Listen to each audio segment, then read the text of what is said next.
Libyan Foreign Minister Mohammed al Dairi has asked the UN Security Council to lift the arms embargo so that it could deal with the Islamic State group and other militants. Libya has been under an arms embargo since 2011 uprising that drove the former leader, Colonel Muammar Gaddafi, out of power. Rival militias have been battling for control in Libya since 2011. The worsening security situation has increased fears that the country's warring militias may side with IS militants. Melissa, it's really complicated what's happening over there. We know that. Yeah. And it's not as simple as, should we send them arms? Should we not? We know what's happening is bad and it needs to stop because Egypt has come out and said, they've said it, it's posing a threat to world peace. Yeah. Right? So, like I said, it's not an easy choice for the UN, and they are reluctant. But it's like, at the same time, the UN should be taking a lot of responsibility for what's happening here. US, France, England, they all played a role in taking out their the Gaddafi. So don't you think they should be a little bit more, you know, they should take more responsibility for what's happening? Yeah, but they shouldn't be setting firearms. I mean, why not? Because this is like Afghanistan all over again. You're sending, I think they sent 465,000 firearms or small firearms to Afghanistan. So you're going to be doing that right now in Libya. The whole issue is that there's, what is it called, the National Transitional Council. They're trying to help and support and get rid of firearms. So why send firearms? Because the underlying issue here is security and safety. The people want to be safe and they want to feel secure. They do. And so the UN has to create that. And sending firearms is just going to backfire. Well, here's what al Dairi had to say.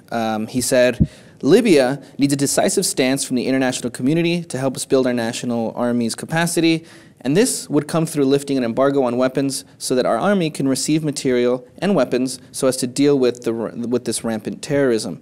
So they need it.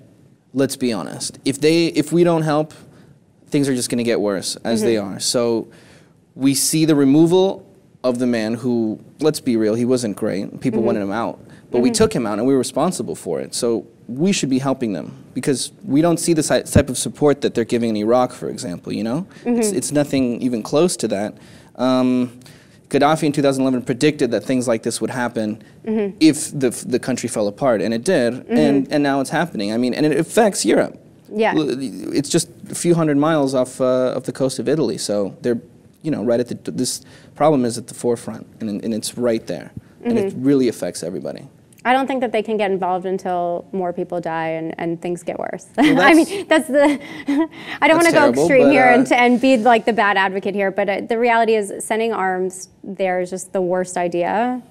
And they do need to get involved, but I think it's more about us like waiting and assessing the situation a little bit more to really see how they can infiltrate, because I mean, they're not allowing anybody in the borders. They're not allowing anybody into Libya. So it's well, there is a full-blown civil war going on. There's thousands of different armed groups fighting for power. So it's like I said, it's extremely complicated.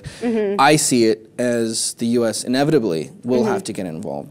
NATO, UN, they all will eventually. But it's like you said, how long do they really have to wait, right? Yeah, I think I read something like they have 15.5 firearms per every 100 people. That's a lot. That's higher than Egypt. That's higher than Israel. That's higher than Syria. No, I know. And a lot of guns, a lot of bad things happening over there, and it's like very little security. That's the only thing. The only thing that all of this has really succeeded in is giving way to terrorist groups, you know, making a safe haven for these guys because the government controls less than half of the country. So, like I said, extremely complicated, terrible situation going on over there. Do you think the UN, do you think US, France, England, all these countries should be sending guns to Libya to help them fight? If not, maybe these militants might join IS and things might get a lot worse than they already are. Let us know what you guys think. Comment and subscribe to the Lip TV.